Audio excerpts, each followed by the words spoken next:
Good afternoon, everybody. Thank you for coming.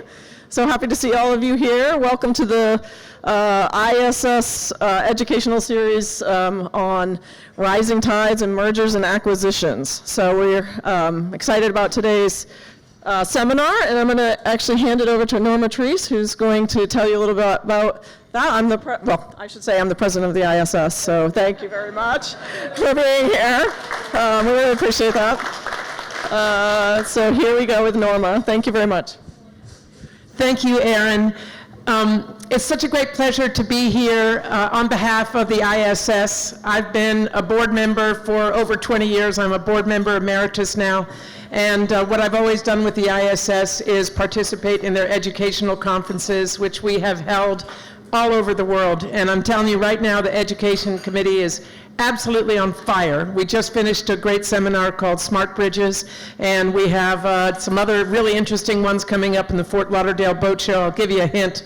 The title of it is Refits. And we all know that that's something that's really important to the world. And you know, ISS represents the business of yachting, and so we started talking about this subject, the rising tide of mergers and acquisitions in yachting, about a year and a half ago. And the board decided at last year's Fort Lauderdale Boat Show that we wanted to take a deep dive into this tsunami of mergers, acquisitions, IPOs, listings, delistings, demergers, which I learned today was a word I never knew before.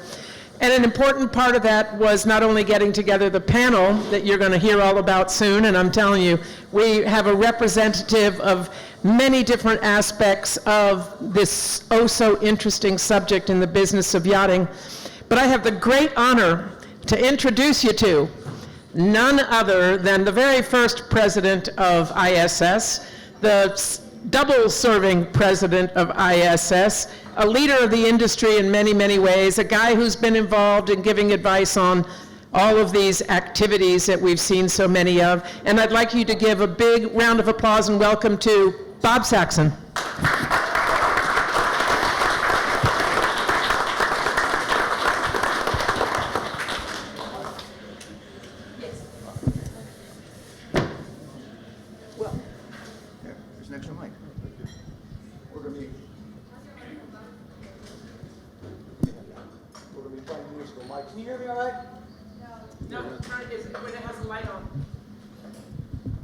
We're going to be playing musical mics. The timing for that couldn't have been any better than then. So we have, I just want to take care of some housekeeping. Thank you, Norma. I wasn't sure who you were describing there, but it was very nice of you to say those nice things about me. And much of them relate to how long I've been in the industry, and it's been a long time, okay? And I've been doing it around a lot. My company was acquired several years ago by Camper Nicholson's, and there were things we'll discuss about that today. But I do want to remind sponsors. Can I have a sponsor list? We're right behind you there. Pay homage to our sponsors. Fairport Yacht Support, Hill Robinson, and Mentra. And the Superyacht Society, of course. Thank you, Norma. Yes. Couldn't do it without the sponsors. And we hope you get some good benefits from here today. I also want to mention that we have a birthday in the room, and Maggie McDonald, Director of Membership Services for ISS. Right? But 2 or 3 days ago, there was another person who had a birthday, and she should be acknowledged and recognized as well, and that's Norma Treese. Happy birthday, Norma! I'll not go as low to have everybody sing you happy birthday, okay? So, rising tides. So we're here today to talk about these things that deal with M&As or other forms of takeovers and IPOs and all that. We hope to get all those things covered, but we have this star-studded all-star panel here with us today. We have an acquired, we have an acquirer, we have an acquirer, we have an acquired, and we have a facilitator, and we have an acquirer, okay? Acquired. So we have all kinds of background and great experience here, and I want you to be interactive with us. In other words, if somebody says something and you're contrary to that, or you need a clarification, you feel free to raise your hand. We may try to run a mic out to you, but the room is small enough, I think we can hear you, and if we need Norma to repeat the questions, I want this to be interactive, as I do my panel to be interactive as well. So let's get on with this, and How many of you, let me ask a sort of a rhetorical question here.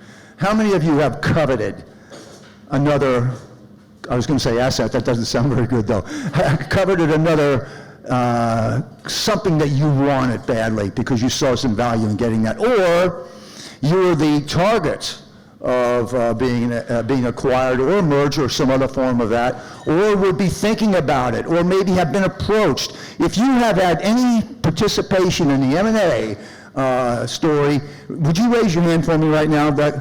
I knew that would be a great representation. The rest of you should think about that, because why else? Come on, everybody. There's got to be more hands up than that. All right, let's be truthful. How many of you actually have had some peripheral in any way participation in an M&A or leveraged buyout or IPO? There you go. And all you guys. My hand is up, you see that, okay. So, there are literally trillions of dollars that have been spent on mergers and acquisitions to mix results.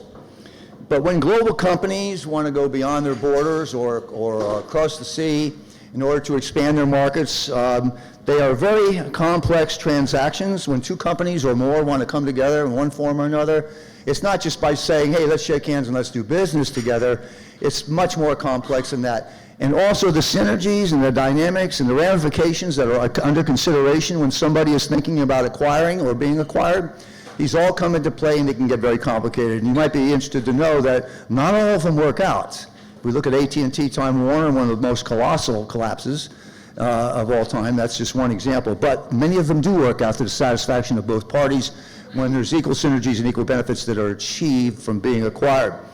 So these decisions that are made by talking about acquisitions, M&As, and so forth also have direct effects on our marketplace, on our employees, our shareholders, our partners, and so on. We're going to try to dig into some of those things as well. So I thought what we would do, the first part of this is, for those of you that are relatively unaware about the synergies of an acquisition or a merger or whatever, I thought we'd get into the basics of it and do a little anatomy.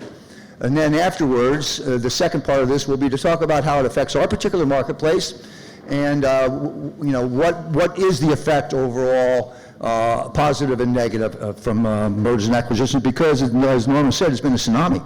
It's been the trend here the last few years.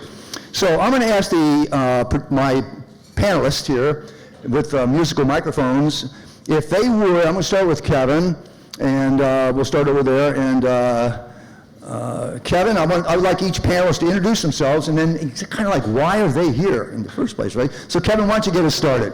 Kevin Merrigan with Northrop Johnson. I've been with Northrop Johnson about 36 years. Norma Treese is the first person I met when I tied up my boat in Newport, Rhode Island. I started with Northrop Johnson because at that time, to my knowledge, it was the only international yacht brokerage in the world. They had developed an MLS system that was very primitive, but it worked, and they also did a franchise system. So it was early multiple listing service, and that's why I went with them. And 36 years later, I'm here because 3 years ago, MarineMax acquired me. Is that good enough, Bob? Or That's good enough. I'm not going to remind anybody of the conversation that you and I had the day after you had been acquired by MarineMax at Capitol Grill. I won't reflect on that, okay? All right. Kevin said, I'm not so sure. And I said,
We like healthy businesses that give returns, and then we look for businesses, quite honestly, that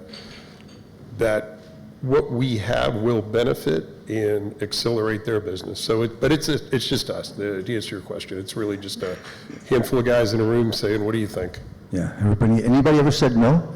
Oh my God, that we've gone to acquire. Or Yes. we've said No, I'm talking about taking it to the board, to your executive committee. No. Yeah. I mean, once we get on track, no, the board's never said no. But we're all salesmen. Do the financial guys get involved? Yes. Your financial team gets involved, okay. No, for sure, right? Yeah. It's 100%, and I think we have an extremely strong financial team, right? Yeah. Mike McLean, who's been our only CFO since we went public in 1998, he's done call it 50 acquisitions that we've ever done, and he's gotten to be extremely good. We've grown, we've learned how to do it too, right? We were probably one size fits all for the first 10, and then we learned, right, and modify a little bit. Yeah, okay. Norina, that's a publicly traded company, and you're a private company. Who makes the decision at your level? I mean, tell me about that conversation that takes place. So our company is owned by a private equity investor, and there are three of us. So we collaborate very closely, and I would say for us, really, we have a vision of who we want to be and what we want to create for our clients. And from there, again, made decisions perfectly in line with that. The first was to provide the best service in the Caribbean, and the purchases that we made went along with that.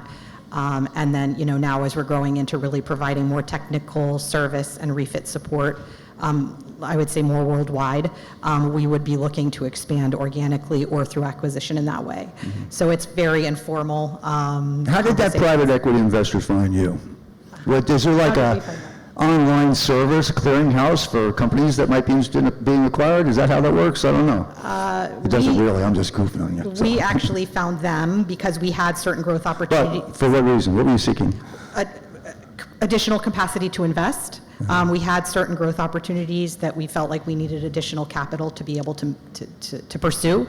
And so we were lucky enough to find what I think is it's a Caribbean equity fund, so it's kind of in where our base is, who is, like I said, minority share and given us almost complete autonomy. So we do need permission for certain very large, on our scale acquisitions, et cetera, but basically have complete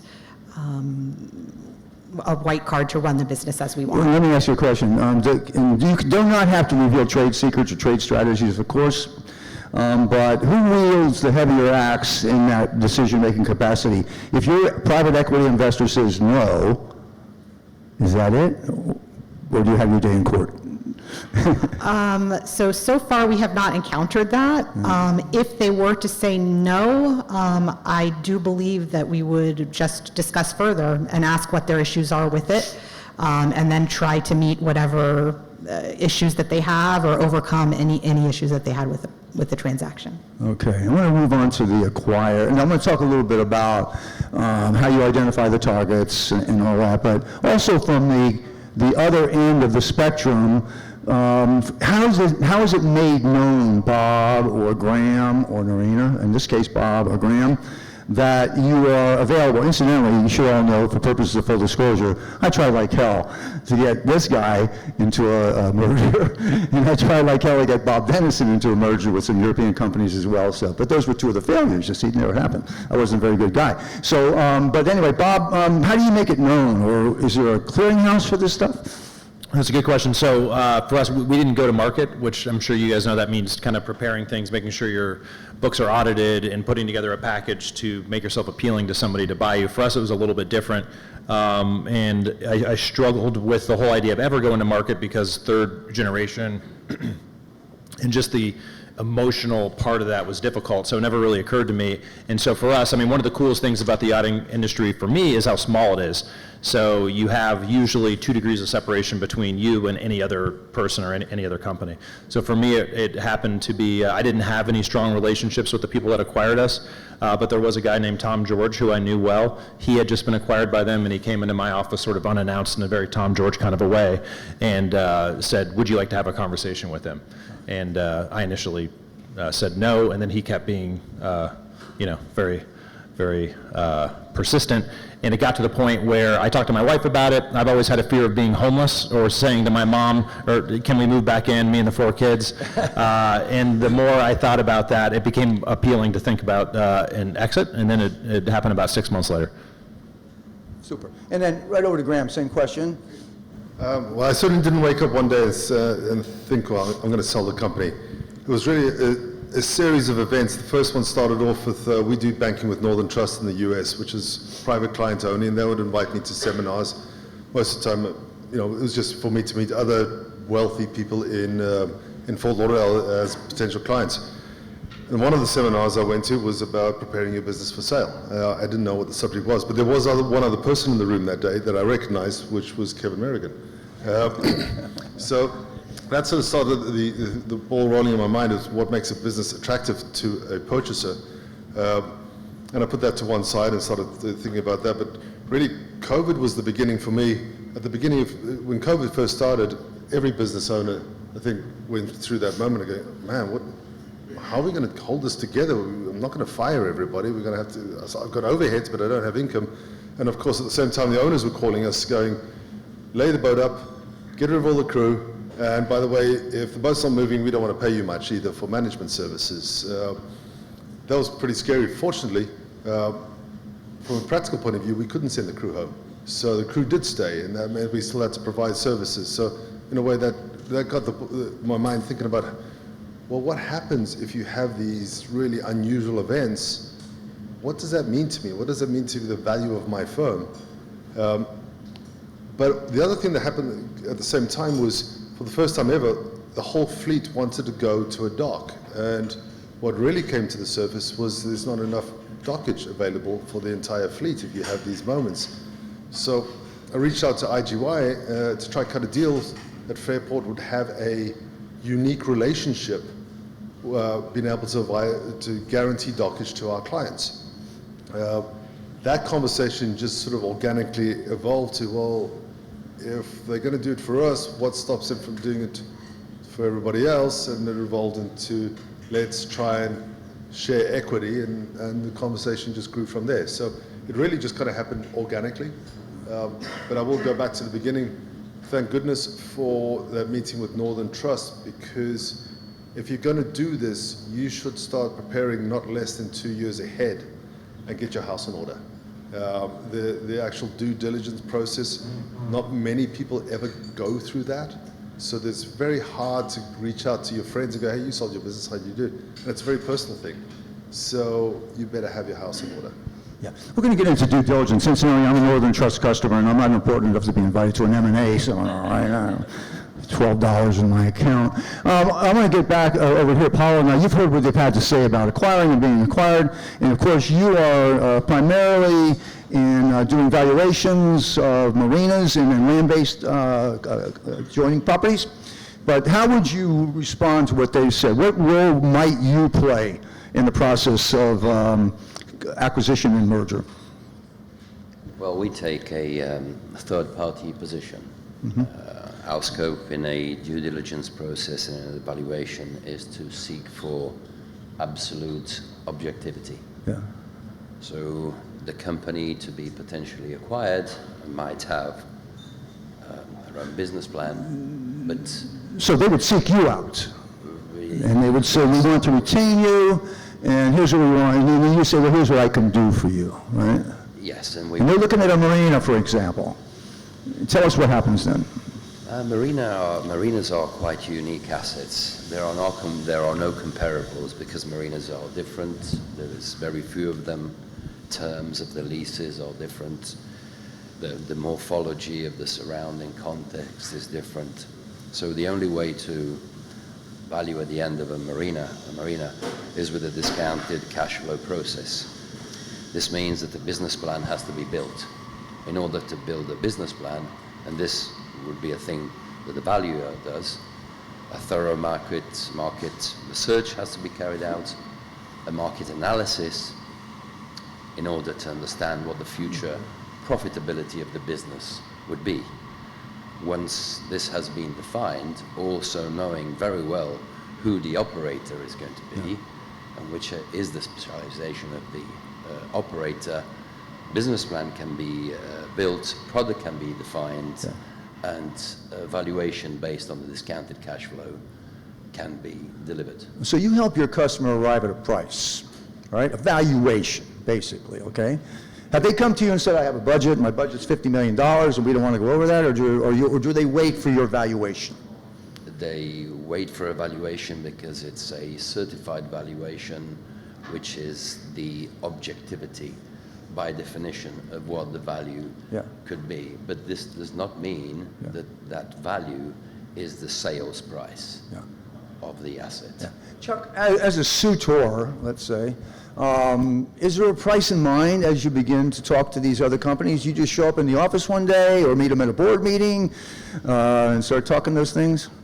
You know, you want to get an idea of valuation on the table so that neither party wastes a lot of time.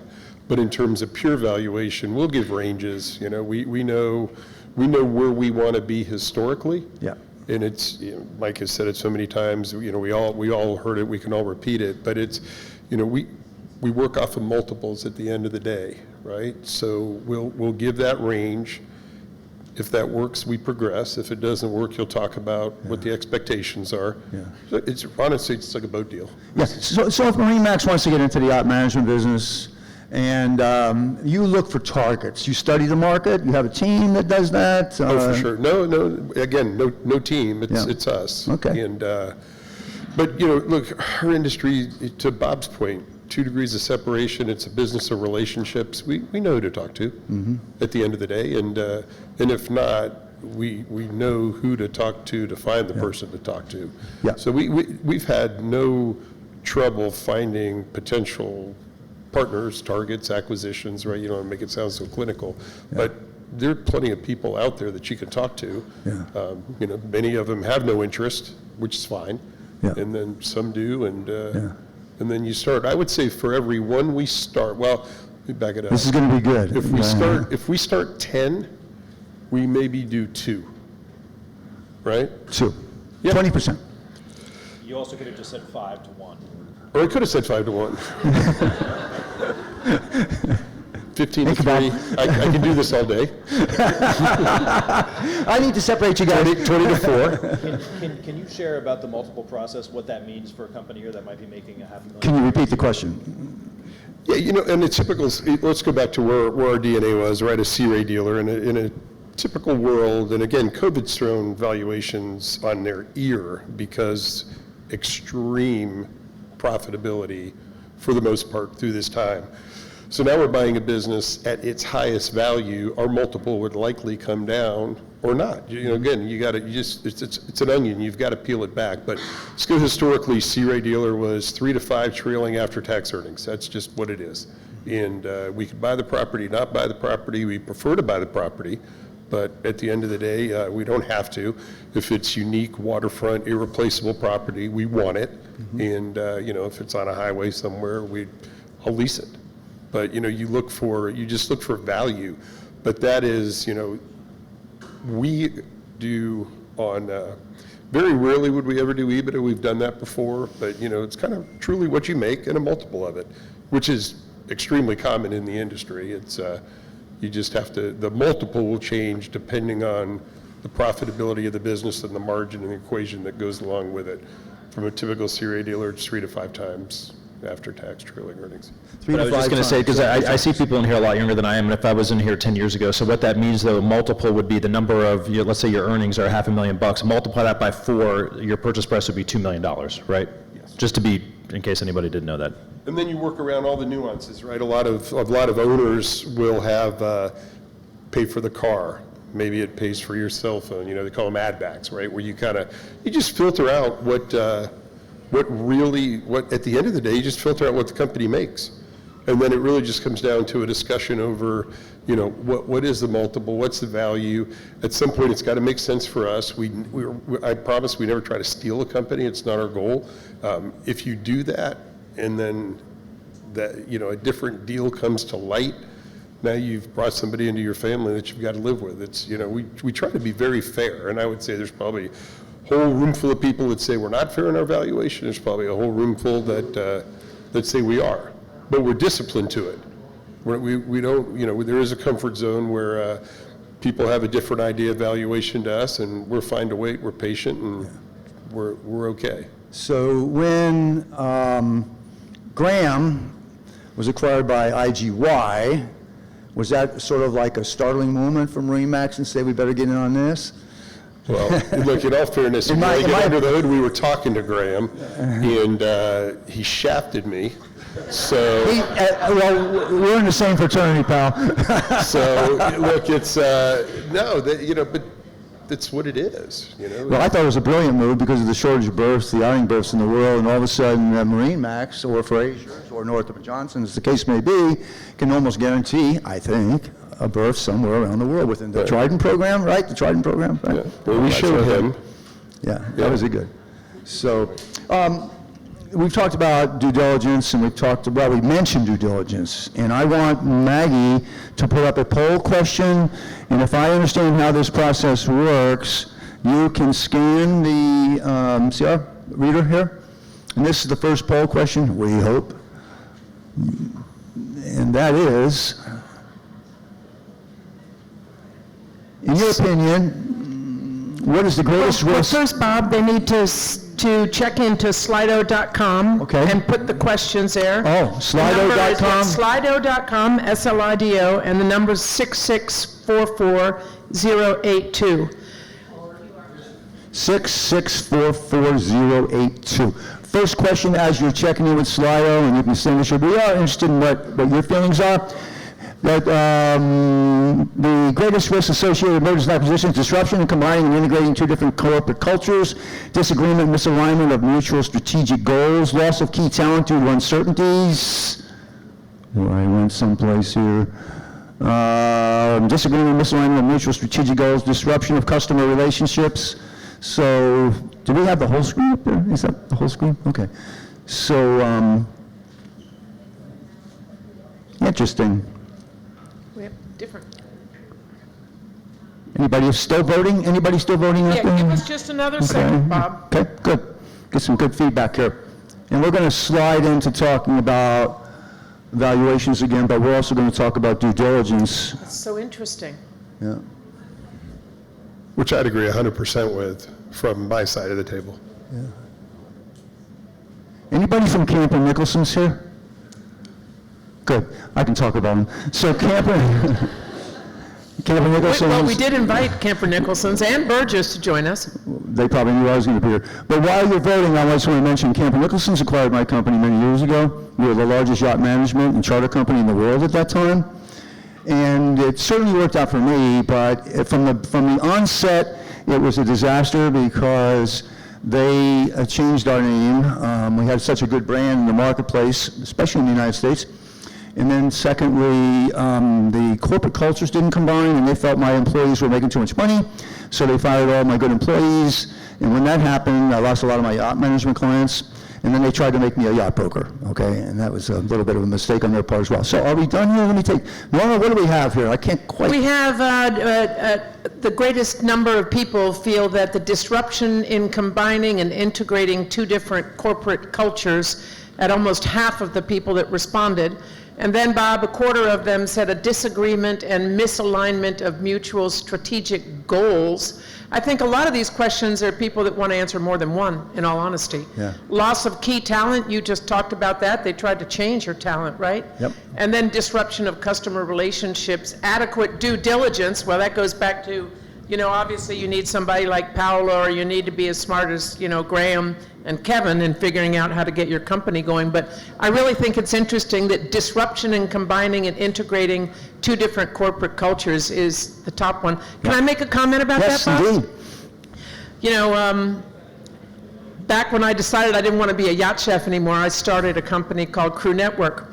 And I owned that company for 12 years. I had the first online database. I grew it up to have 7 offices in 5 different countries, and we really thought we were doing something and that we were kind of disruptors. And along comes Fraser Yachts, and it was owned by Italians at the time, and they said, we really want to buy your company. And I said, no, you don't want to buy me. I'm too independent. I'll find somebody to start your new company for you, and we'll see how it goes. And they basically said to me, well, you can do that if you want to, but I'm telling you, we're not interested in that. We want you or we want nothing. Otherwise, we're going to squash you like a bug. And I was very, very fortunate to have an utterly fantastic attorney that helped me with that, a guy named Jay Richardson in Fort Lauderdale, because I didn't have any idea about any of this stuff. Believe me, I wouldn't have known, M&A, definitely would not have thought of valuation. That was our hardest part, was figuring out what they were going to pay, because mine was a service business. And that's a lot more difficult to evaluate than a company that has brick and mortar or waterfront or, a portfolio of successful sales. Long story short, almost at the end of my 3 years of indentured servitude, it was really becoming apparent that they were not utilizing my company the way I thought they could have been. We thought we were going to do fantastic things together. And it didn't really happen that way. The yacht brokers didn't want to pay to have an internal, agency, and I thought I had all this great information. They were going to be data mining and everything, and they never did do that. So thanks to my great attorney, I was able to get out of it. But when I say there was a misalignment of corporate cultures there, it was something I really didn't anticipate. It was tremendously exciting. We were the very first service business to sell, and now, of course, we see it all the time. But I'm telling you, it's something that's really important that you think about what the future is of what you're going to do.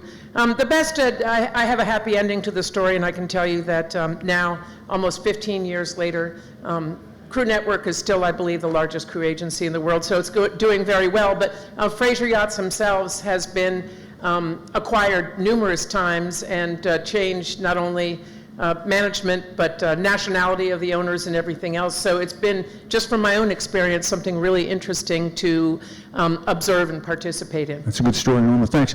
So we have 3 business owners, former business owners on the panel today. And I believe that the greatest thing that it can be achieved by an owner of a business is to capitalize on their investment. And so, when a suitor comes along, you're thinking, dollar signs. But it's not always the consideration. Yes, you're trying to make up for your time and sweat, equity, and all that you put into the company and all that, and it's your baby.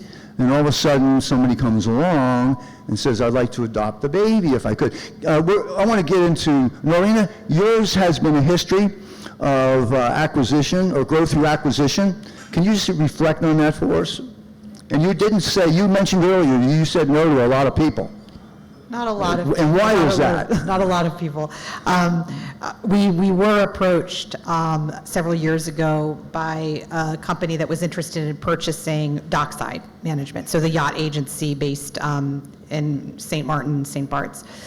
And we did pursue discussions with them, and we ultimately opted not to sell for a number of reasons, mostly because we wanted to keep the business.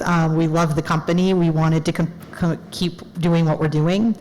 But also this was a company based in Europe, and it was not the right fit. And so we refused. I mean, we didn't even really get far into valuation discussions. No valuation, no due diligence, nothing like that. Okay. No due diligence for sure. A little bit of valuation, but I just realized that the company was worth to us much more than anyone was going to pay for it at that time, in terms of what it was providing for our overall group, and also just the cultures did not match. Mm-hmm. So it just didn't make sense to us strategically. Okay. Bob, can I ask Norina a question? Yes. When you were in the reverse, when you were acquiring Dockside, exactly. Did you do due diligence then? So yes, we did due diligence, and I had some help by another company that really helped us be a lot more professional, I guess, in the due diligence that we did prior to the acquisition. We've also, of course, with the equity investor, we have done significant due diligence on all of our companies by this investor. So I would say I've had the experience on both sides. I want to make one comment on one of the answers to the questions about retaining clients, because when we purchased Dockside, that was one of the largest concerns that we had. The yacht agency business, like so much of yachting, is based on relationships, and by changing ownership, also changing kind of, who's the face of the company a little bit, and the direct contacts, we thought that there was a huge risk of losing clients. And so we actually spent years doing a slow transition from the prior owner kind of slowly retiring to me coming kind of more into the picture and my team to ensure that all of our clients were comfortable with that change. And I think luckily we were quite successful in that because we retained all of our clients. So. Okay, so we've moved along and we like somebody and we start seeing them and we start talking to them. And then at some point there's this formal gesture of some sort. And what is that? What happens at that point? Bob, you're shaking your head, yes? Nodding yes? That just sounded a little sexual, but I think I'm trying to keep me awake in here. for us it was I joked around about the homeless thing. For me it was as the gestures were being made, and again, my is probably a little different than Kevin and Graham's, but for me I struggled with I mentioned it before, the third generation thing. And as I got to know the people that acquired us, it was really important to me. I thought, would my grandfather be proud of me? And that hung heavy. And then would my grandmother like them? And so they're publicly traded, and I'm sure Chuck gets this sometimes, of like they're the Wall Street types. And that was my big reservation because my grandfather and grandmother didn't really like Wall Street types, right?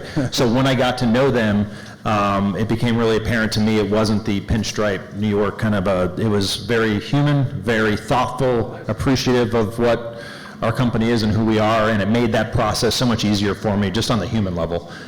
So for us, the gesture, the kind of courting period was much less about how much money did you make last quarter, what's growth look like, what are your margins. That came later. It was much more about why are you in this, why do you love it, tell me more about you. And it was way more thoughtful in that way than I ever thought it would be. Yeah. Well, customers know, one thing, but of course staff is another thing, and employees are another, and we'll talk about that a little bit later.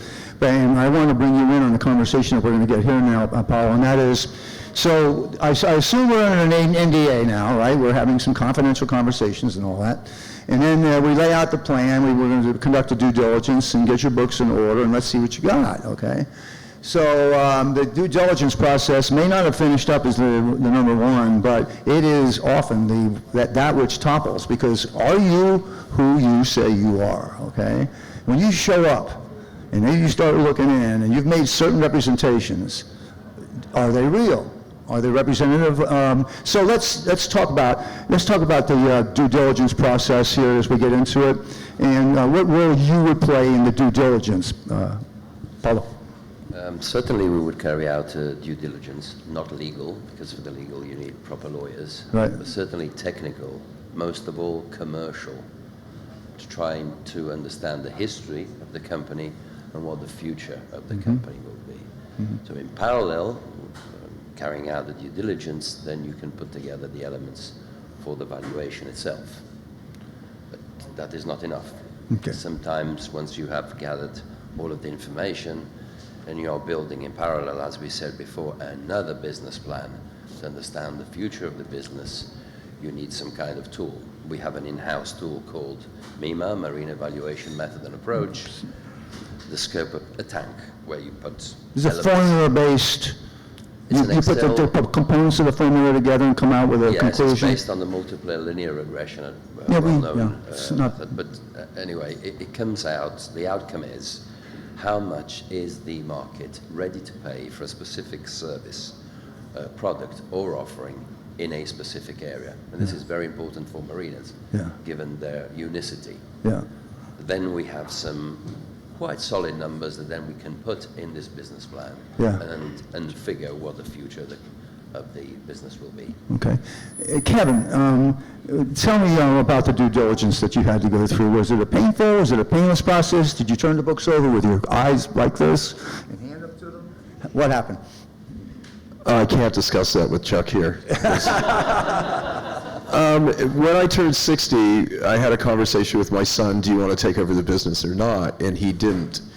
And we, at that time, I think we had about 140 people that were working for us. So you have to have a continuation plan. If I get hit by a bus, if something goes wrong with me, that you've got 140 people that are out of work. I don't believe in ESOPs. I don't think they work. So at around 60, we started, there's firms out there that will help you get prepared for a sale, and there's books out there that will help you get prepared for a sale. So that you have a rough idea of what they're looking for. So then as we... Had you read those books and listened to those tapes before MarineMax approached you? Yeah. Oh, okay. Sure. Because we knew at some point the business was going to have to transfer, right? I don't want to die and leave these people without something to do, and there's nothing worse in our industry than a distress sale when somebody has died and the business is there floating, sucking down cash every month, and you don't have the correct leadership. So we did a couple things.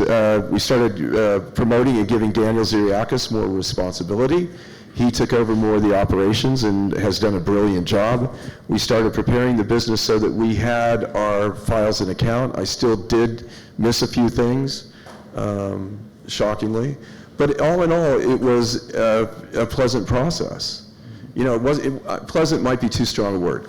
It was a process that we had to go through, and we knew that we would have to go through this when somebody fell in love with us. Okay, all right. Here we go with the love thing again, all right? Yeah. Love, all right? An ESOP is when your employees buy you out. And the issue with an ESOP is that if the business starts to decline, your employees don't have the money to pay you. So there's every potential in the world that you have to refund the business and may or may not have the ownership of it. So in our business particularly, it's not a great model.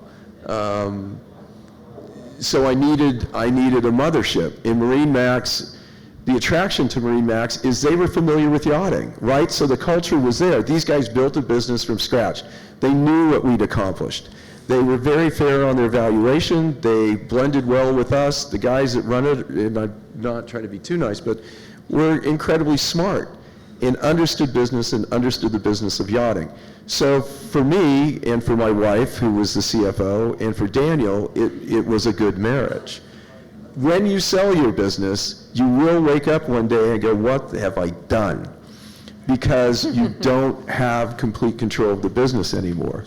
And fortunately for me, MarineMax has been very gentle, guiding me down the road of, here's what you should be focusing on.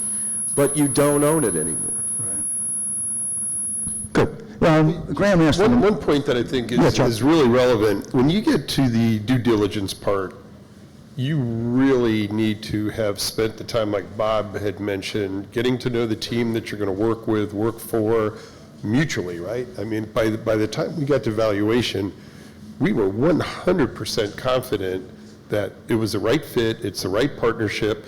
It's kind of like valuation to me, or due diligence, it's like a survey on a boat, right? You love the boat, I know I'm buying it. You just want to make sure that everything as presented is what it is. Going through that process when you are truly committed is a different experience than going through that process if you're partially committed, on both sides. Mm-hmm. We don't ever get there unless we're all in, we just don't get there. But on the other side of the desk where, you know, where we see the angst is when it's not, you know, I know what the future is going to look like. Hey, we're going to find a couple things. You probably left us a couple easy to find so that we found them. But the due diligence part is so far to the end if you do the front end right. Yep. And when I looked at that, you know, integrating two companies culturally, you can't, period. Yeah. I mean, if you're not culturally aligned, you're such an uphill battle. Yeah. There's no valuation in the world for a company that's not culturally fit with either the mothership or the acquiree, right? Yeah.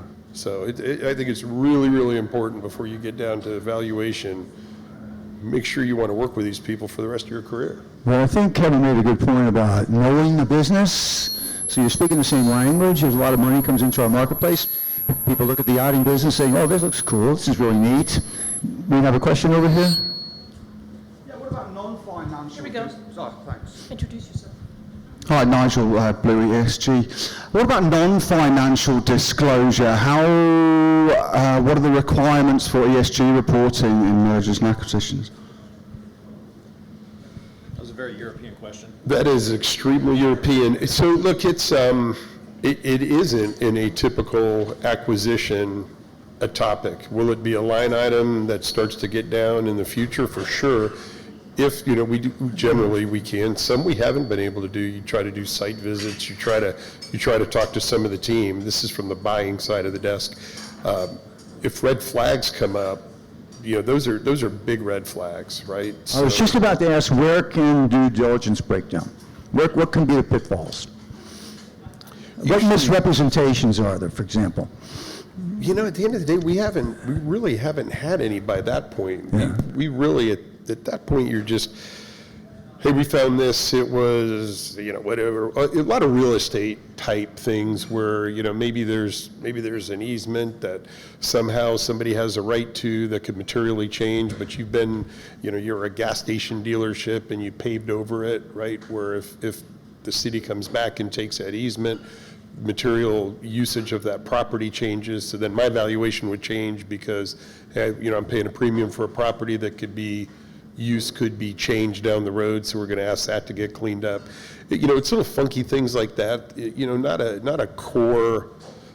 We don't get a aha if you do your work up front. You don't get a aha in the due diligence that you were hiding this. I don't want to go into business with somebody that was hiding something intentionally. Okay.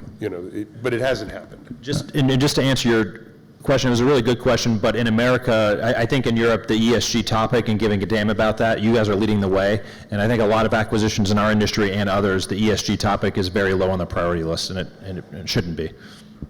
Yeah, you see the E in the real estate, right? Where soil contamination, you think about marinas and you think about boat yards where, they have to do soil tests, and there's all kinds of evaluation to own property. Marinas especially, the IGY was by far the most complicated deal we've ever done in history because you're dealing with marinas all over the world, so many different municipalities, regulations, and that was quite complex. We actually brought in help on that. That was something that we couldn't have accomplished with just ourselves. Okay.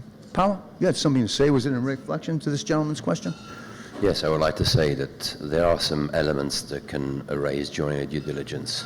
Most of the times it regards a higher debt exposure that the company has. There can be environmental issues, bureaucratic issues, but a full valuation is a long exercise, and the matters to be considered are many. So there can be some elements that come to break a negotiation or a deal. Okay. Graeme, you had something to add there, I think. Well, we touched on a lot of subjects, but one thing that most people in this industry has in common, other than the shipyards and the marinas, is our companies don't have any real fixed assets. We're all good faith businesses, which really puts you as a risk as an owner of the business. Is good faith can be eroded very quickly. If that's the only valuation, that's what my concern, the same as with Kevin, is if something was to happen to me, my sons weren't interested in the business. So we go, then what is the good faith without me there if I was to pass away, and COVID gave me that fear? What's the good faith value of this company? That was really the push for me, is that we had a couple of really good years. I'd been trained thanks to those seminars I went to, and the trainer thought of the instinct as a business owner is to try to take out as much money as you can to lower your tax exposure, and to try to keep as much money as put more money into the company to get your EBITDA numbers up, and to make the company look as healthy as you can. So that's a conscious decision you make with a 3 or 5 year plan, because most people are going to want to go back. Well, buyers are going to go back 3 years at least, probably 5 sometimes. And we'd had 3 really good years in a situation where it could all go south if something happened to me, and the timing felt good from a financial, but it's a very emotional thing too. The other thing that is prevalent in yachting, generally we're a small community, and when you need someone, if you need a plumber, I'll call somebody that I trust in and say, hey, do you have a good plumber? when you're selling a business, it's a very confidential thing. So you can't lean on, for example, Norma said she had a great attorney. I didn't even know where to start. My instinct would be, hey, Norma, I'm selling my business. You have a great attorney, but then the cat's out the bag. So now you're having to find really important resources that are going to be part of a life decision for you, and you have no idea who to talk to. It's one of the reasons I wanted to be on this panel today, is that it's really hard to get advice on how to do this. Practically impossible in a small industry without putting the cat out of the bag that's just going to sell the business. And we were the benefactor of what happened with Bob Saxon's company. When the boats left campers, they came to us. So we were actually the benefactor of that scenario. Well, it wasn't Bob Saxon's company, it was International Yacht Collection. Yes. So but we were the benefactors. I was running the management part there, and I was really concerned that would happen to us. So the cat got out the bag, then people, go out to our clients and go, hey, this guy's trying to sell the business. You should run for the hills. So there's so many different elements. The timing really was the everything, and that was we had MarineMax, a very interesting deal to me. The idea that we could possibly work with Fraser's and Northrop Johnson, but then for me at the end of the day with IGY, it gave us an opportunity for extreme growth through access to all the marinas, because we were always criticized that we only had one office in America. Suddenly we had 26 potential offices overnight. That was a very exciting option. And I'm waffling on, but one other thing I'll also say that was a decision maker is we were projected to get to about 100 yachts, totally achievable, 100 yachts under management. But then what next? 200 yachts under management? Where are we going? And my internal HR problems were escalating. So hang on, I'm spending more time dealing with internal issues than actually managing boats. So I needed HR on both sides, both options. But luckily, when you go into the NDA, one of them is, do you have another offer? And by putting the other offer, just like a brokerage deal, if there's a backup deal, everybody tends to behave themselves better. So that works in my favor. So, questions? Here, we have a question right here, Norma. Here we go. Roving mic. Bob, I think we've got another question for the audience on the Slido, don't we? We are coming up to that here shortly. Here we Not go. just Thank yet. you. Not just yet. Hi, good afternoon. Fantastic panel, by the way. I'm Al Ewers. I'm with Patricia Capital, and we're a family office that invests primarily in tech, but we have done a marine deal. We're part of the MTU divestment from Mercedes-Benz years ago, and that was a really unique deal that I think sellers should consider. So MTU was actually Maybach company, so they were the founders of Mercedes-Benz. They left Mercedes, started Maybach, and Mercedes bought them out and they changed the name to MTU. But the family put a clause, should Mercedes want to sell that division, that they got the first right to acquire the company. And 60 years later, Mercedes actually sold it, and the family bought the company back and then sold it. Now it's part of Rolls-Royce, so they actually got paid twice. So for the acquirers out there, is that a deal killer? And for the sellers out there, is that something that you thought of or you put into your clauses? Are we clear on that question? Bob, you were nodding yes. Yes, go ahead, Bob. Yeah, so that's actually a very sophisticated way to approach that as a seller. I had never done that before, never thought of that, never even entered and I think a lot of this stuff is really determined by the appetite of the buyer, how badly they want you, and the knowledge and sophistication and desire for the seller to be acquired. And I think the neat thing for me, and I'm sure it was the same for Kevin and Graeme, but there was I learned a lot through the process, and a lot of the unknown.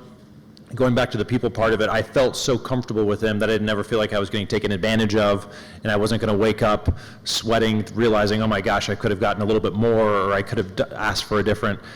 So for me, I hadn't even thought of that. It sounds like a great idea. If I had a time machine, I'd probably go back and try to pull that off. But I just didn't know what I didn't know. And your jacket is amazing.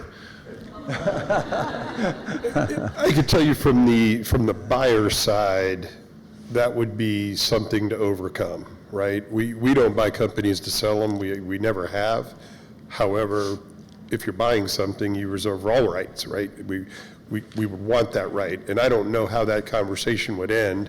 Wouldn't be a deal killer, but it would be an absolute talking point to work through. We'd want to know why. And I don't know how that would go. We don't buy to sell. Some do, but it's not our way. But it would be something that's, it is a great idea too, right, when you think about it. So you would have to really, really want somebody to do that. No, it's not that I really, really want them, because I think if you really, really want somebody, then all the planets would be in alignment and you'd never sell it. To me, it would be, why is that in the back of your mind, right? If you're trying to, you're trying to sail to the new world, but you're trying to keep some of your ships on the shore, I would try to get through that part of it to say there's a hesitation that is going to show up later, and I'd really just want to bang through it in the front, right? I mean, we want everybody on board 100%, and that doesn't feel that way. Now, there could be reasons why they do it, but if we're going to get together, we're going to get together, and again, so. All right, so you got together. Is there a deal on it? Is it a deal, an offer of if so, then this kind of a deal? If everything checks out, this is what we're going to, or does it come out of evaluation? Look, the language around it is, it's very loose in the beginning. Everybody's going to have their points that are important to them, and then it's like a funnel, right? It just keeps getting, you're eliminating steps and getting down to fewer and fewer objections. When our LOI, which we don't have a template for it, everyone is kind of curated for the deal that you're talking about, and it's going to encompass it. It's almost conversation over here. This is what we're thinking, right? This is what we're thinking. If you are like-minded, you tell us, all right, this is good, we'll go to the next step. No, I can't take line 2, I can't take line 7. All right, no problem, let's talk about them, let's figure out. Sometimes we throw them away, sometimes we leave them in. Well, at least we'll explain why it's in there, right? I mean, there's certain things you can bend on, certain things you can't. At this point, can either side walk away unilaterally? Oh, yeah, for sure. Okay. Yeah, right up until the end, yeah. Yeah, and for good reason. I mean, do you ever have somebody with seller's remorse? Or do you ever have somebody with buyer's remorse, for example? Not wanting to get rid of the baby, Kevin, right? I know that one. Well, there usually are parts of the deal where if somebody backs out at a certain point, there can be a penalty. That's what I was asking. So that ours didn't have that. We didn't feel the need for that to happen, but that might be something that Chuck has done and certain acquirers have done. But that can be pretty significant if a buyer backs out at the last minute. To Graeme's point, once the cat's out of the bag, it can be really damaging for the company. So if word on the street is that somebody's buying Fairport at the last minute, they bail out, that really puts Graeme in a very vulnerable position. So he may ask for a what is it called? If you don't close penalty. There's a name for it. Can somebody Google it real quick? It's called that. So we've got some great questions from the audience. We encourage anybody have a question for us here? Bob, we have some people here also. Where's the question in the back? All the way in the back, unfortunately. Okay, I'm going to come to you next. But we have some of our sponsors in the room that have also been involved in mergers and acquisitions and so on. So Hill Robinson is one of the fantastic ones. Okay. I don't know if you guys know the lovely Barrett that runs the U.S. division of Hill Robinson. But of course, Barrett. From a corporate point of view, do you have any comments? She threatened to have comments at lunch today, I can tell you that. No, I just think it's interesting sort of being an outsider looking in on that. We're a company that's still very much independent. There are the two partners that are there making the decisions on the expansions that we're doing, evolving services, based on needs. And so I guess my question is, and this may be more to Chuck, is, with MarineMax having acquired a number of companies that are almost doing very similar jobs and still or similar roles, performing similar services. How does it work, again, merging the cultures or keeping them separate, or how people are still able to continue to conduct their own business under their own brand, but still be part of a larger corporation? I kind of look on the outside and I'm like, how is everybody still, keeping, their own clientele? And, I'm certainly, competing with a little bit more, with a few of your companies as far as business is concerned, but just curious as to how that, works between Benetti, Fraser, Northrop, Fairport, all of them. For sure. When you let's talk, because it's a really good one, Fraser, Northrop and Johnson. I was completely convinced as we were purchasing Northrop and Johnson that we were going to create one company. However, getting to know both companies better and better and better, I realized that the cultures they're just different cultures. And I would equate it to, there are two winning racehorses, and one runs clockwise around the track, and the other one runs counterclockwise. Same track, same times, winning times, but totally different when you really, you come out of the gate and I make a left. No, I could make a right. They just weren't compatible. So we brought in a firm from London to do some research, just give us a little due diligence, because, we're not experts at everything by any stretch. And they came back and they said, do not put these companies together without a lot of other things in place. We took the databases and scrubbed them together, and there wasn't a lot of overlap of customers. You would think that, I would have thought 30-40% of the databases overlapped. It was low single digits. So I didn't want to lose customers. I didn't want to lose team. We'll put MarineMax on it. Look, I love our company, I love our name, but at the end of the day, if we don't add value, why am I going to force MarineMax onto Fraser's name or N&J's name? Same would be concerned with Fraser and N&J. Why would I put the two together to get one name when it's so disruptive? Now, there's back-end synergies that we develop that are behind the scenes that nobody sees, that, if I have one website developer and HR and things that aren't customer-facing, that I can get an economy of scale, then that's a win for us. But the world doesn't need to know that, and certainly Kevin's customers don't need to know it. And I was very proud through both acquisitions. We really didn't lose any team, and we really didn't lose any customers, right? Correct. I mean, so to me, putting MarineMax in or around either one of those companies added no value. And we're very proud of what we are, but at the end of the day, we're not stupid either, that if it adds value, we'll add it on, and if it doesn't add value, we'll keep it, keep it separate. So it's a very good question, but they're far less in the same lane than we thought going through the process. I just want to chime in on that because SYM, Superyacht Management, Ben's sitting over there, Ben Young. As soon as I met Ben, within 15 minutes, I realized we are absolutely the same. Ben built an amazing company. And within minutes of meeting him, my first regret is that I hadn't met him before both of us sold our companies, because it was a natural marriage. So you do have the opposite, but for me it was immediate. It's like, this is going to be a piece of cake working with these folks. So it's amazing how quickly that can happen. There's one other thought I want to just jump in, Hill Robinson brought it to mind, is that one thing I would never do and never recommend, if you're going to name your company, use something really generic. Because if you use a family name and you sell the company and things start going south, that's your family name that's going south. For me, I used Fairport because it was the name of the ship that my great-grandfather was the captain of. So there's an emotional connection, but not a huge one. But I'm just throwing that out as a general comment. Well, I'm sure Bob Denison has something to think about that. Yeah, what do you say about that, buddy? I don't know. It was when they paid me, I told my wife, I was like, this will cover the therapy. So that was. Bob, we have another question from the audience here. Go ahead, Norma.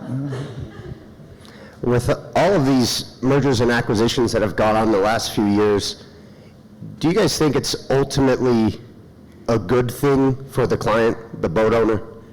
You just stole one of my questions. Sorry, Bob. It's okay. Yes, it is. I think just in the same way, it's good for the client. Like the things that keep me up at night as our company grew was, how am I going to be able to compete with the boutique firm that's going to be able to put their hands around every client and never miss a call, never miss an email, never miss an appointment? And I think what probably keeps a smaller firm up at night is, how do I compete with the scalability and the systems and the processes and the CRM that I can't afford? So I think in both, anytime there's that tension, it's really good for the client, because in both directions, if you have people hell-bent on making the client experience a good one, it's it's going to be a good thing. I would say, I think the kind of mid-tier company that's maybe 20 to 40 people might struggle a little bit, but the very, very, very small companies I think are going to do awesome, and I think the really big companies will do great too. I'll chime in again. The other thing is, this is happening. This is inevitable. You're better off, in my opinion, choosing your partners when you're still viable, as opposed to waiting. I looked at my business a bit like when, if I was a hardware business and Home Depot opened up next to me, I'm out of business whether I like it or not.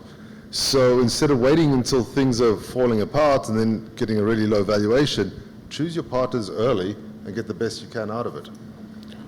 We wouldn't want to say that MarineMax was like, Walmart or anything, now would we? In terms I of didn't that. even like hearing you say you didn't want to say it. Well, in terms of market share, I think there's a lot of people that, have expressed some concerns about that. So it's really great to hear that all of you immediately said, no, you didn't think that that was an issue. And in fact, it certainly looks from the outside looking in as if, all of your marriages and your relationships seem to be going very well. But Bob, if you don't mind, we've got another very interesting sponsor that's out here in the audience. You guys are probably not yet familiar with Mintra. And they're a company that's recently come into yachting, and they've already been involved in acquisitions. So would you like to give us a few comments about how you see all of this? Thank you. So I'm Emanuela Collias. I'm coming from a company called Mintra. We are an educational technology company. Most recently, we've acquired Siebel. So I'm on the acquiring side. My colleague here, Dita, is on the acquiree side. And I think when we talk about people and customers, the way that you ensure that you continue to satisfy your customers is how you handle the integration.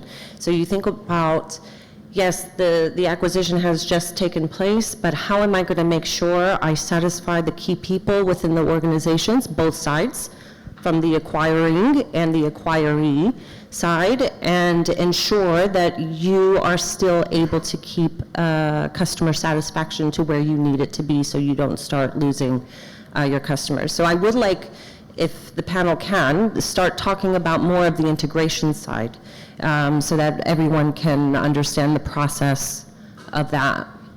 Sure. So, I want to mention a couple of things. One, yacht management groups, and Graeme was saying, where do we go, 200 yachts? Well, 200 yachts probably, I don't know if Graeme would agree or not, but one technician, one yacht tech can handle, 5 or 6 accounts? So and it's so labor intensive as your margins are very, very small. So it just doesn't mean that volume creates greater financial synergies. So, and that goes, and I want to talk about this whole thing of corporate integration and all that, but I also want to ask the question, if you're buying, and Paolo, you're involved in land-based marine assets and land-based, it's a little different from when you're buying a brokerage firm. And what happens when somebody's acquiring a brokerage firm? How do you protect your intellectual capital, for example? How do you know the brokers will stay? What do you build into the offer that requires your better? What if you bought Merrigan and all of a sudden all those big guys left? So what happens then? At Goodwill, you're buying here, okay? You all know Goodwill, basically? It was our biggest concern. Start with Fraser, right? It was our biggest concern. And in that particular deal, we could not talk to anybody inside the company. That was a deal with Paolo Vitelli from Asmet, and we had some other things in that deal. And one of his dead stop is he did not want us talking to the team. He never wanted it known that we were looking until it was done. Yeah. So it's a risk, total risk. Yeah. They all walk out. I was comfortable that if I could get in the room with them for an hour, maybe you could, just make sure that everybody realizes we're aligned. And the same with Kevin to some degree. It wasn't quite as ironclad, but the risk is the team could leave. But you got to believe that, Kevin and Daniel assembled such a good team. There's such an esprit de corps in that place. They weren't going anywhere. Well, the same with Bob, same with Graeme, and the same with Norina. But it's a real risk, right? I mean, your top performer says, you know what, I don't like it. Yeah. I mean, now you want to go back to the table and reevaluate the company because, now you've just lost revenue. So we have an offer, we've got an accepted offer, we are now married, and we're going to move along to putting people together. moving in, sharing the same closets, sharing the same rooms, and all those kinds of things. Norina, how do you compete against these giants in the industry? How do you maintain your corporate culture and your identity in the face of all these behemoths? Yeah, so I think this goes back to maybe responding a bit to the question that was just asked at the back of the room. I think that this industry has place for both, and I think that clients will have preferences for both. So, I consider us a small, independent kind of boutique company. Many of our clients, that's what they want. There are other clients who are going to want the security of working with somebody who has much larger backing, et cetera, et cetera. So I really do think that there's room for both. I think competition is healthy. I think it keeps us all on the top of our game, and I think that our clients deserve competition. They need the choice. And so I do think that you do see, some companies kind of growing at a rate, and I'm not necessarily referring to you guys, but that I think Not necessarily. we do see some competition maybe being quashed in certain ways, which I think is too bad for our clients. But I think the market will also correct a little bit, and that our clients deserve the choice. Bob? We have, we were talking earlier, the question was, how does corporate integration work? I'd like to introduce my great colleague, Corey Ranslam from Dryad Global. He was one of the speakers and organizers of the last seminar that we held here. We know Corey. And he's just been through an international merger. So, Corey, can you give us any insight into how that marriage is going? Thanks. Very much appreciate the panel and see the opportunity for a lot more mergers and acquisitions within our space across the marine industry. And it was interesting for us, to the points that you guys have made, is we really looked a lot at culture. Can we bring teams and people from around the world together to work under one brand? How's that going to work? Who's going to lead the team?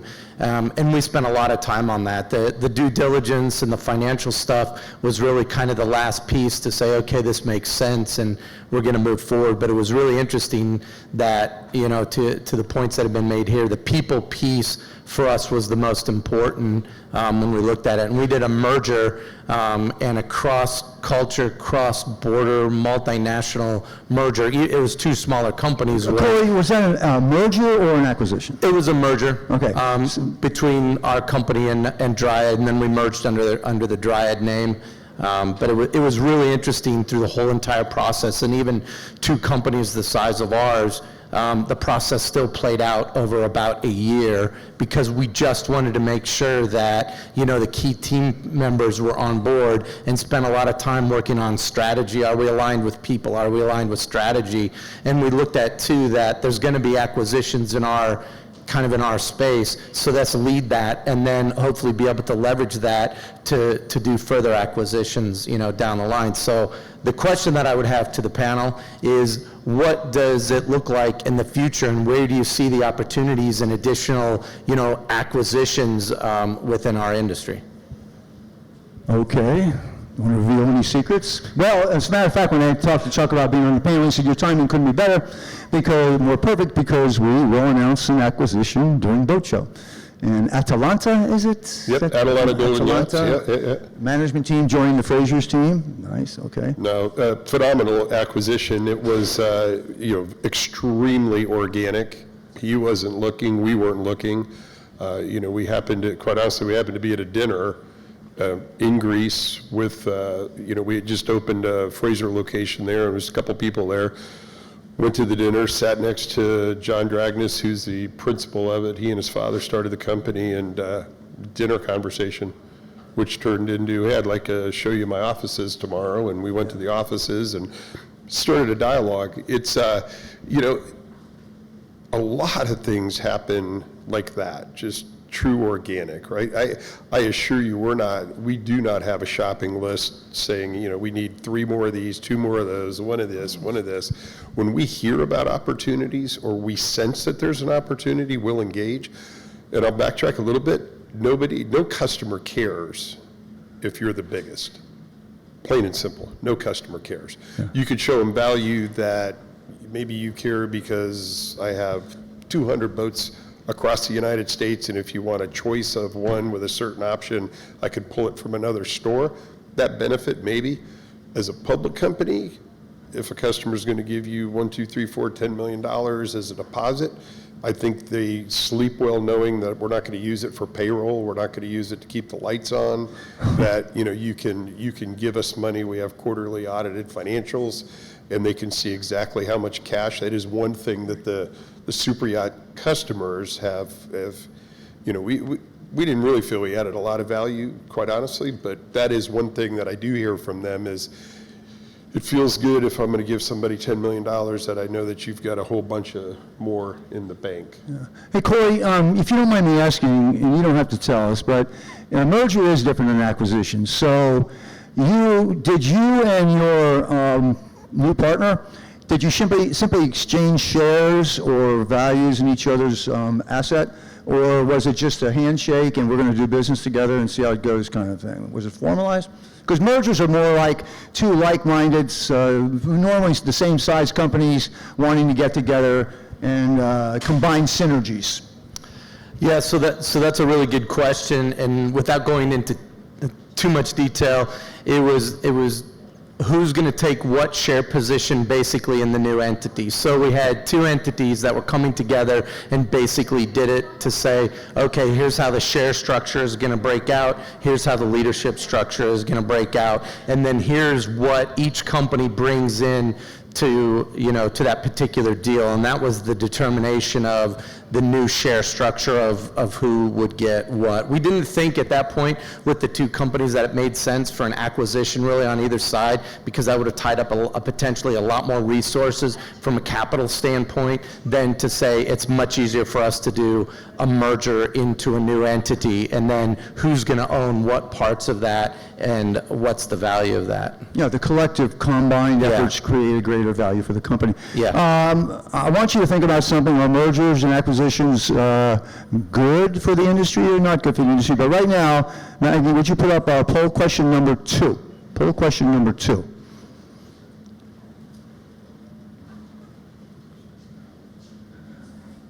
How are we doing with time? Yes. What do you think of a blank screen, basically? Yes?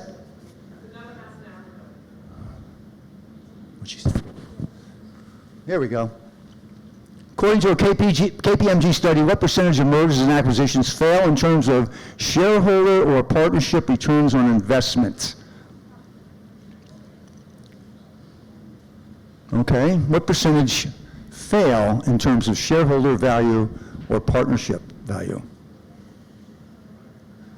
And while we're doing that, I want you to contemplate that question I just asked. Are they good for our industry from a competitive standpoint? Okay. And how are we doing with voting? Still voting? Raise your hand if you're still voting. Okay, good. So, okay, this is interesting. I know the answer. Okay. 60% success. No, fail. 60% fail, 40% fail, 70% fail. Actually, it's 83% fail. Okay, only 17. Now, that is clearly only basing it on shareholder value, okay, or partnership value. There are other reasons to be acquired or to merger and all that, and everything. It could be brand expansion, it could be new markets to explore, but that is a KPMG study that I read in the Wall Street Journal not long ago. All right, so, okay, we're all set to go now. What do we need to do to make our existing corporate culture simpatico with the new corporate? What steps need to be taken to make sure that we are blending in a positive manner? Anybody like to attack that? What do you tell your staff when the deal is done? What did you tell them, Graeme? Congratulations. I think in Fairport there was a glass ceiling, and I represented the glass ceiling that none of my staff could grow while I was essentially in the way. I mean, come on, Graeme, you are 6'7", really. So that was really is that by being able to take some of the burden off of the day-to-day running with the HR department and the pieces, is that we could start taking on more yachts and give everybody in the company a chance to start to grow their own careers. Okay. Well, you know, Bob, I had experience with that as well when I sold Crew Network. I remember I took all the people that were in our main office in Fort Lauderdale, which included our office manager and our CFO, and I sat them down and I said, well, you know, I'm very sorry I haven't been able to include this because of the secrecy aspects of it. I just have to tell you that I've made a deal with Fraser Yachts to sell the company. Well, you know, some of the people burst out into tears, including myself. And I made a deal with each of them and gave them all, depending on the amount of years that they'd been in the company, not a cash buyout, but a nice little bonus, bigger than any bonuses they'd ever had before. And they were very happy at the time, but since then, I guess, you know, we all have to realize that no matter what people say, they might not be quite as happy, because still to this day, I have people that come up to me and say, you know, I don't know why you didn't pay me more. And I guess we could all probably identify with that. But, you know, I got a question for everybody else out here. Surely there's some people in the audience that are interested in what they can do and they should do to think about being, not just acquiring, but being acquired. So do we have any small companies out there that would like to say anything about what they think their value is, or what they could bring to the market, or maybe where they are in the market that's different from other companies? In other words, you want to be bought out? It's real simple. Remember what I said earlier? Most entrepreneurs say, well, I put all this time and effort into my company, BSA, 15 years, and then, you know, you want to capitalize on your investment of time, energy, and money, okay? And so these are very, very viable. Yes, over here? Oh, there we go. I knew there had to be one. Please introduce yourself. Hi, I'm Emmeline from Angels on Board, and we do massage and beauty and fitness for Superyacht.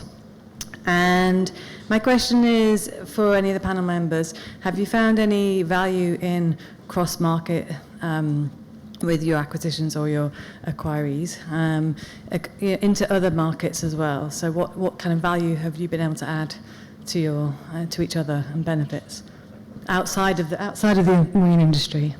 So aviation, cars. Yeah, luxury travel. Cruise ships. And the question is? The question is, have you found any benefits through your acquisition process into other markets?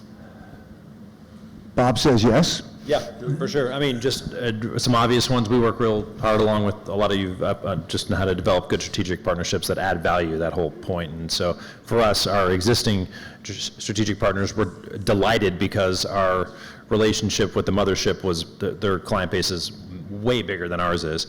So there was a lot of really cool opportunities and synergies there. And I think that would be, you know, you could say the same thing with real estate partners and everything else, especially with when you have an acquirer and acquiree that are both humble and eager to work together, it helps. Hey, Bob, I'd like to ask you a specific question because we all know that one of the things that makes your company stand out, not just because of your family history and your success as a broker, but you're one of the really early leaders and really one of the best marketers and social media mavens in the business. Can you make any comments about how that's affected the value of your company? What's a maven? Does anybody know what a maven is? No, that's not good? Okay. Yeah, I think it helped out a little bit. We, early on, were really aggressive on the digital marketing side because we couldn't compete with people like Kevin who could buy 10 pages in the back of a magazine. So we had to figure that out. And I think it didn't affect the multiple that they offered us, I don't think, but it definitely probably made us a little bit more attractive because we were kind of forward-thinking in that way. That's a good question. I think anytime that you're purchased, you look at the competitive advantages. What are they good at that we're not at, right? It's not just financial. It's the strengths and weaknesses, and not just in the existing stuff, but the people part of it too. And we've got a pretty young team. I think that was probably kind of attractive too, and just a talent grab is HR and hiring the right people is a challenge for us all right now. But yeah, great question. That's kind of how it worked out for us. Yes. Question from the audience. Fantastic. Hang on, Barrett. I'll be right there. And again, this is just a question for Chuck. So kind of, again, going along the lines of sort of the safe harbor acquisitions and how that just seems to be happening much faster and faster, and it seemed a little bit slower for IGY. I'm just wondering if this is part of the business plan all along for MarineMax, or if this is sort of over the last couple of years, you've identified that the market is growing and therefore the opportunities arose, or, you know, Kevin obviously was part of the plan, you know, Graeme, things like that, how it kind of, you know, just seemed like you kind of open up the news and it's like, oh, you know, they've acquired another or another, and it just seemed like it was very fast over the course of, you know, 3 or 4 years. So I'm just wondering if that was part of MarineMax's plan, or if it is sort of organic and it's kind of evolved as the market, you know, has evolved. I don't know if it's just basically U.S. side too. I guess that's the other question. It doesn't seem so prevalent in Europe, far more so over stateside. Well, if you go back, and there's a lot of good questions in there. If you go back 6 or 7 years, we're completely a U.S. company. We have a little charter base in the BVIs. Prior to the Great Recession, we had interest. We were looking at a European yacht services company, and you know, the euro went to the dollar against the euro was $1.65. We were melting down. Everything retracted. But if you think about MarineMax, we formed the company in 1998. We were learning. We were growing. We were changing, and you're trying to bring something into a culture that is literally changing. You know, we could have done an acquisition on, you know, whatever day, and 2 years later, we had morphed into what we were going to become. So there's a lot of moving parts. I think we matured. Coming out of the recession, we were really mature. By 2010, 2012, we kind of knew what we were doing. There's no 10-year plan in our world. I mean, good grief, if you had a 5-year plan and you were able to nail, you know, 50% of what you put in your 5-year plan, you'd be well ahead of the game. So we kind of run on a 3-year plan. And then, quite honestly, we had a change in leadership. You know, our founder, Bill McGill, was a Sea Ray dealer. It's what he was for 50. We just celebrated 50 years. And I can't say that he had a tremendous amount of interest in getting into the big boat space, getting into the superyacht space, marinas, you know, but his son Brett took over, and Brett had more interest than Bill had. And then to the question of the speed and the amount of acquisitions, look, when everybody's making a lot of money, if you ever thought of when you were going to sell your business, it's not when you could sell it for the highest value. It's kind of like real estate, right? I mean, if real estate values are really, really high and you know you're going to sell, and you believe that a year from now it'll be lower, that accelerates some of the sellers more than the buyers. We're always a buyer for the right acquisition. We're always a buyer. In good times or bad, we have a track record of acquisition. However, inbound opportunities are so much more prevalent today. We're probably 20 to 1, or 2 to 40, or 40 to 1. Either way.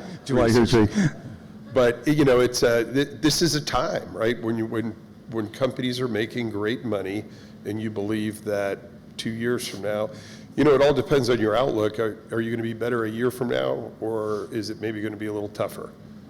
Depending on which side of the coin you're on, you may decide, hey, I'm going to stand on these earnings, and I'm going to time it right, take some chips off the table.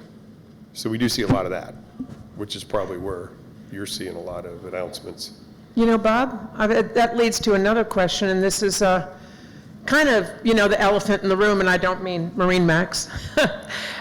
You know, it all comes down... Is there another one? It all comes down to financing. You know, we have not talked a lot about, you know, investment and where it comes from and the size of investment and what that can actually mean to a company. And I recently had the chance to become acquainted with this lovely young lady I'm going to introduce you to, Leah Tennant, and she was a fantastic crew person. As gorgeous as she was a deckhand, and she just started a really cool organic business called Washdown, and we were able to share the evening when she had just gotten her first tranche of corporate investment. So can you tell us a little bit about what that's meant to the growth of your company?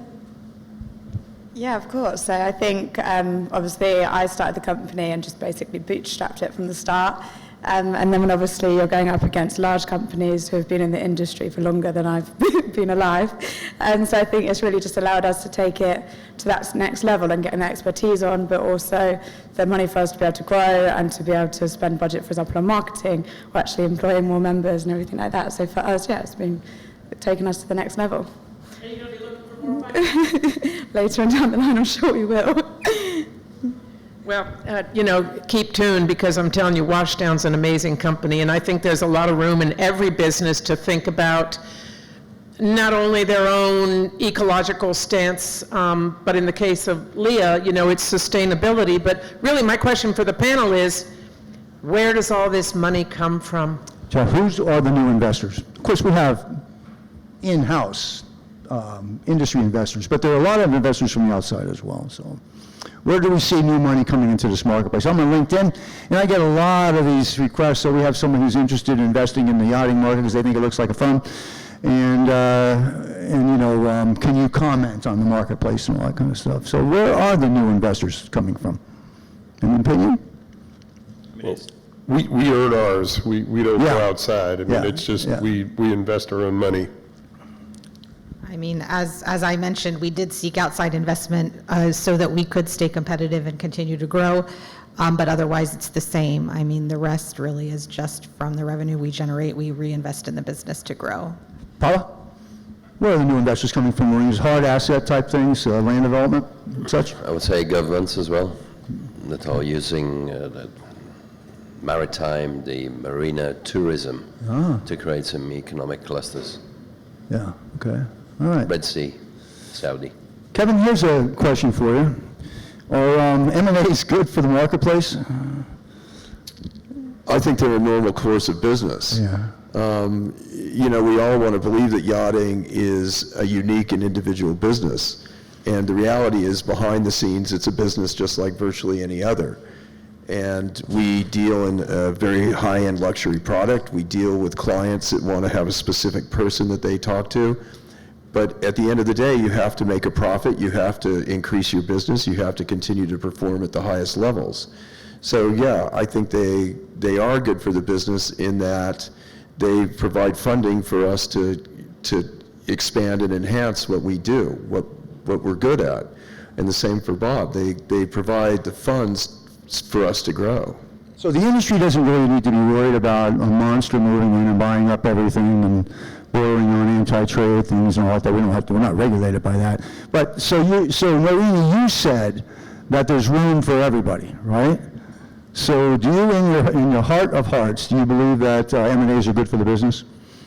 Well, yeah, I mean, I do actually, sorry, I do think that, well, whether they're good or not, they are here, they exist, and they do also allow small businesses to grow, even if they're then owned by another company. I think that the market can bear both. I think that both are essential, and so I do think that clients will have the choice. So I don't think it's a bad thing, so long as we find ways for smaller businesses like mine to bring in outside investment, which we did find, and so I know it's available for other businesses like ours, to allow them to continue to grow and remain boutiques, which many clients will be looking for. Again, I think competition is essential, and our clients deserve it. But so long as we have that in the market, I don't think there's really any problem with mergers, acquisitions, no. Bob, when you sold your company, when you were acquired, you called your staff together. How many of them were there? Yeah, it was about 180, and what did you say? What was the speech? Well, so we closed at 6 p.m. on a Tuesday, and Wednesday morning it was announced, and so that night, my wife and I, it's not special to us, I'm sure it happens a lot, but we called every single employee and told them what was happening, and it was important to us to do that and not them hear about it from somewhere else. So we were on the phone from 6 p.m. to probably 1 a.m. We have some offices on the West Coast. And I think that helped a lot. It made it a little more human, and there was definitely people, I love, Norma, how you express that. Like, we had the same thing where we had some people that felt betrayed, and they felt like they were building this thing with us together, which they were, and they felt like, man, I thought this was us. I thought you were gonna, and we had to deal with some of that, and very, very small amount, but it really helped. The person-to-person, lunch-to-lunch thing really helped make it less of a corporate feeling and looking and tasting thing, and more of, hey, it's Bob and Danny, that's my wife's name, calling us to tell us what happened, and it really softened the blow a lot. Graeme, same situation? There's the boardroom speech. Yeah, when we pulled everybody together over a lunch meeting, and certainly with the IGY folks, they brought everybody in from New York and really put out the red carpet, and I think that helps a lot. And then pumping up the staff that this was the only way we were going to grow. There was, I only have so much bandwidth to expend on a business every day, and that was the only way we were going to grow. So I think that side did go pretty smoothly. The second acquisition happened within a year afterwards, and I think by then the staff were like, yeah, whatever. I just want to add to that, add to the other question about is this good for our industry? And it's a weird question because it's ultimately, is it good for the customer and then is it good for the employees? And I think the concern that you may have had with your team was, am I going to be fired? Am I going to have a job? And if you look at Fairport, Denison, Northrop Johnson, Fraser, the IGY acquisition at Atlanta, all that, it's very much in our industry, it's resulted in net growth of jobs. There hasn't been a huge slashing of people at N&J or Denison. We've grown as a result of it. So the answer to the question, is it good? I think for the employees, when you look at it, net jobs created, it's good, and I think it's good for the customers. Well, change is always... Bob, Hein Velema here has a comment, and talk about an industry leader, so. Who better to ask a question than Hein? Oh, thank you. No, the question is it good for the industry, mergers and acquisitions? And I'd like to make a remark there. There's been a research done by the University of Monaco, the International University of Monaco, and one of the main reasons why people step out of yachting is because of a lack of professionalism and good quality of service. And I think that if we could create companies that are better in service, we might need bigger companies that are better run in a professional way, where we manage our processes more professional. And I can see that if we do mergers and acquisitions focused on delivering a better quality of services to our customers, there's a huge chance for mergers and acquisitions to create better services to our customers. So I think our industry can grow because of that. That's a great point. If the mergers and acquisitions folks set the pace with better product, innovation, design, technology, products and all that, then it sort of spurs on the competition to be better because they know they have to compete on a much more difficult marketplace. So I think we're out of time. I'm hoping we have at least one more question out there. Norma, you have a comment or whatever you want? No, I'd like to give a closing goodbye once we're done, but surely we have more questions and comments. Right here, there's right up to your left. Two more questions. Got two of them. Okay, well, we'll come back to you, Mr. Mercedes, Mr. Maybach. But in the meantime, I don't know if any of you guys know Captain Deb Radke. She's been a tireless worker in our industry for a long time. So, Deb, what you got to say? Well, as the owner of a very small company, I guess that what I see, and I'm not sure if this is going to be a statement or a question, the plus of a acquisition from a bigger company would be, I think Chuck was saying, it's the back office, it's the HR, it's all that back office support that can help the company grow. Being able to have the CRM software and all that other stuff that, as a small company, you're counting every single penny and you're trying to figure out, how can I afford this new bookkeeper, but I can't afford to not have a bookkeeper. Deb, the fascinating thing is that's true for all of us. All of us started out as small companies, right? So it's making sure our clients are happy. It's practicing highest and best business practices. It's growing sustainably. So your challenges are exactly what every person here has gone through. It is one of the selling points as you go through the process. We'll use talking to Kevin. Kevin's amazing with clients. I can take the tax, the HR, the real estate. We can take all of that off the plate and just go focus on clients. Right?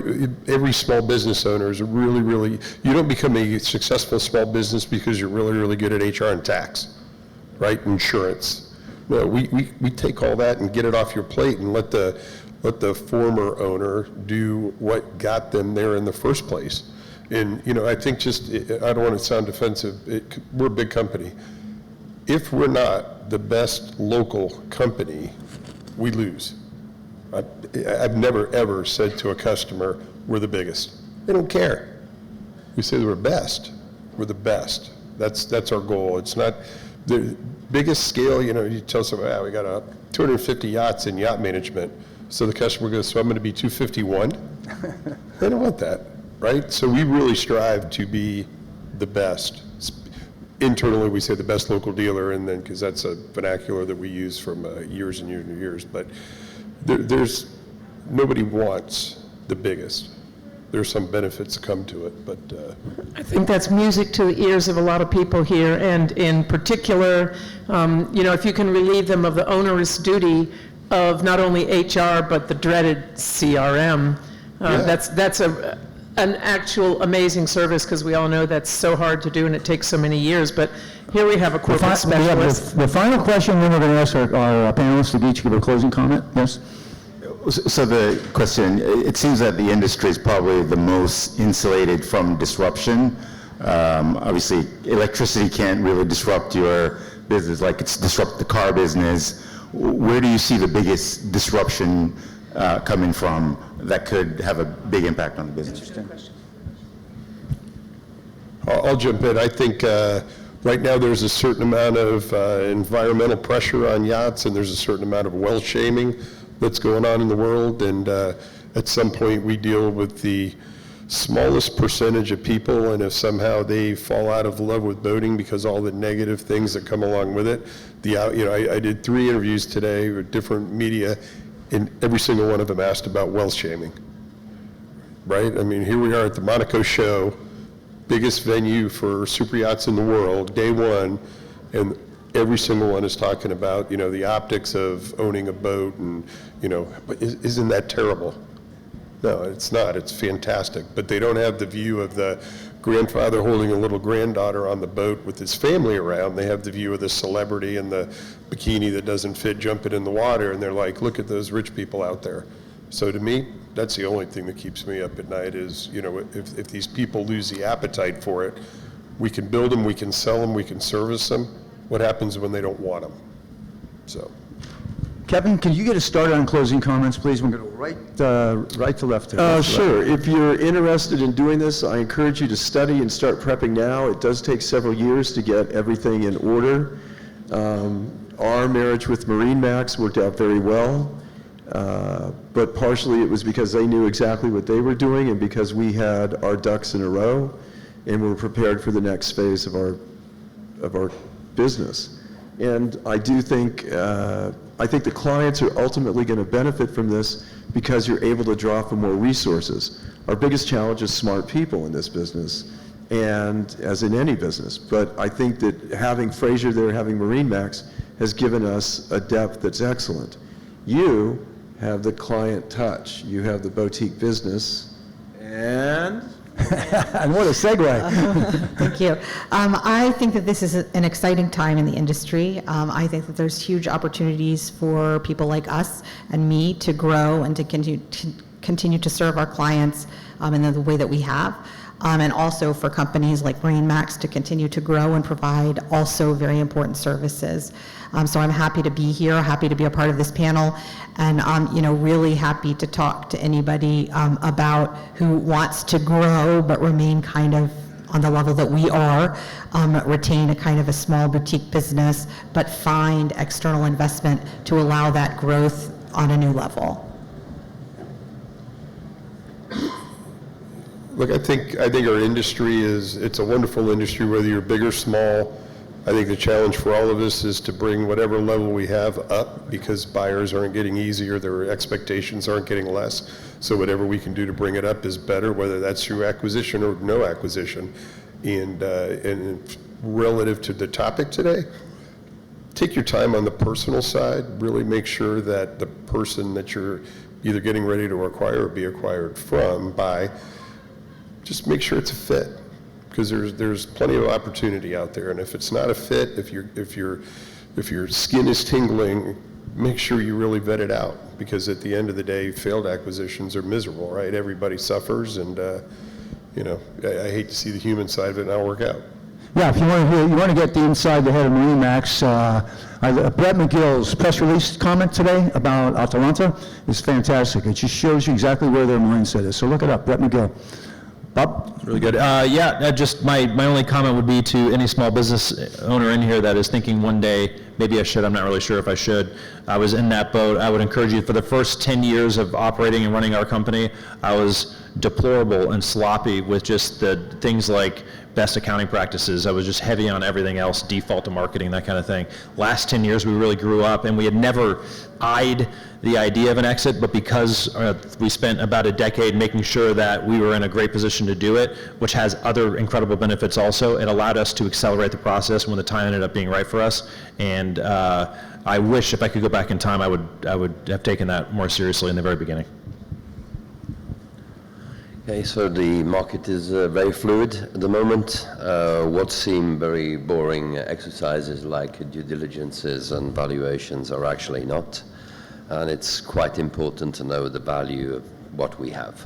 So just like to remark this. And in closing, I would like to say that lady in front of us just highlighted the importance of business continuity and to make the transactions as smooth as possible.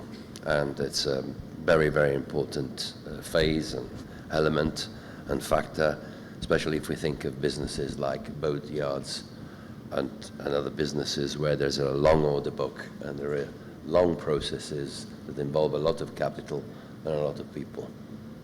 And he's a facilitator, and if you're interested, he's White Stone's the company. And Graeme? I think we have a really unique business insofar as you can start a company here with almost no capital investment. When I started Fairport, I'm sharing the numbers, I had a whopping $16,000 in the bank, which was not enough to pay the bills. We made money right from day one. I was also very fortunate that a client gave me an office space that was fully furnished, so my startup cost was zero. I don't think that's easy in many other businesses, and you also have a very high-value client that is willing to help and mentor. My clients were owners were fantastic mentors to me. I was able to change that. I was able to add many zeros to that $16,000 thanks to being able to do that. So what I would say is I would encourage a lot of the youngsters, my own sons, this is a great startup opportunity business where you can really make exceptional money. My youngest son is going to get into the business, and both of my sons have said to me, Dad, we will own businesses by the time we're 30, and they will. And they will make a lot more money than I ever made. So I look at this as an opportunity. When I started, it was making money on a month-to-month basis, but now I understand that you can actually really build something that can make enough wealth that you don't have to work for the rest of your life. It's available now, and I think it's super exciting. It is an amazing industry, and I'll tell you what, I say this every time I have the opportunity to, we should count our blessings that we engage in these dreams of builders and buyers and charter clients who ultimately become buyers and builders. It is a fantastic industry. Like a month ago, I was saying, I got to go to Monaco. And I said, what's wrong with you? I grabbed my shirt, I shook myself, and got my head back straight. I want to just close by saying this, and that is, and for the benefit of those of you who want to remain independent and all that, and Jeremy Stoppelman said a merger or an acquisition is an easy way to lose focus on the grandiose mission that you established for yourself as an independent company. Contrary to that, Carl Sandburg says, it's necessary for a person to go away by himself, sit on a rock, and ask, who am I, where have I been, and where am I going? Panel, you were fantastic today, every one of you, and you were fantastic as well. Thank you so much.